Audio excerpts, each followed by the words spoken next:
یەکێتی ئەوروپا بە چەند قۆناغێک دروست بوو کە سەرەتەکانی دەگەڕێتەوە بۆ ساڵی 1957 کە ئەو کات تەنها لە 6 وڵات پێکات بوو کە ئەوانش بەلجیکا، فەڕەنسا، ئەڵمانیا، ئیتاڵیا و لۆکسەمبۆرگ و هۆڵندا لە ساڵی 1976ەوە بەرفراوانتر بوو. هەرێکە لە بەریتانیا و دانیمارک و ئیرلەندا چوونە ناو یەکێتیەکە و بوون بە نەوڵات.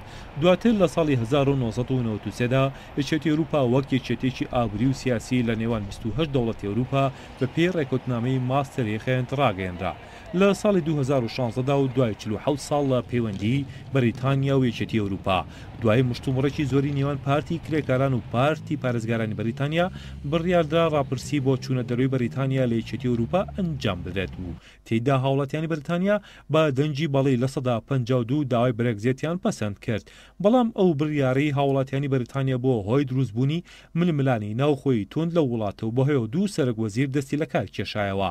هەروەها بەهۆی ناکۆچی ناو ئەندامانی پارتی پارێزگاران و کرێکارانەوە پەرلەمان نەگەیشتە ئەنجامی کۆتایی. هەر بۆیە هەڵبژاردننی پێشوەختە لە وڵاتە کرایە و تێیدا پارتی پارێزگاران زۆرینەی کورسەکانی پەرلەمانی بەدەستێنا و ئەوەش بووە هۆی ئەوەی پرۆژە بڕیاری برێگزێت کە لەلایەن سەرۆکوەزیرانەوە پێشکەش کرابوو لەلایەن پەرلەمان و دواتریش لەلایەن شاژنی بەریتانیاەوە پەسەند بکرێت و ڕۆژی کانونی دووەمی ساڵی 2020 دیاریکرا بۆ ئەو جیابوونەوەیە.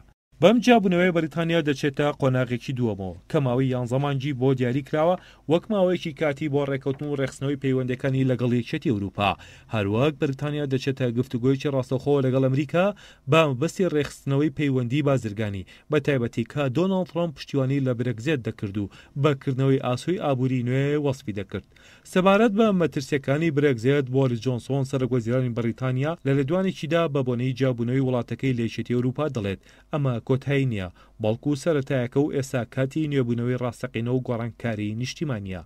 ئەم هەینیە ڕۆژێکی مێژووی دەبێت بۆ بەریتانیا و ئیتر هاوڵاتیان دەبێت واز لە پاسپۆرتە ئەوروپاییەکە بێن و بگەڕێنەوە بۆ سەر پاسپۆرتە شینە کۆنەکانیان. سەبارەت بە دۆخی سکۆتلاند کە پشتیوانی مانەوەی لە ناو یەکێتی ئەوروپا دەکرد و پرسی برێگزێت ناکۆچی و ململانەیە کۆنەکانی لەگەڵ ئینگلتەرا زیندوو کردبەوە بڕیاریان داوە ئاڵای یەکێتی ئەوروپا لەسەر پەرلەمانەکەیان بهێڵنەوە.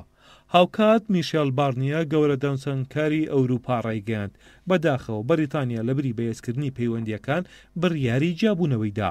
ڕاشیگەاند ئەمڕۆ ڕۆژێکی ناخۆش و خەمناکە کە دەبێتە هۆی لاوازبوونی هەردوو لایانی بەریتانیا و یەکێتی ئەوروپا.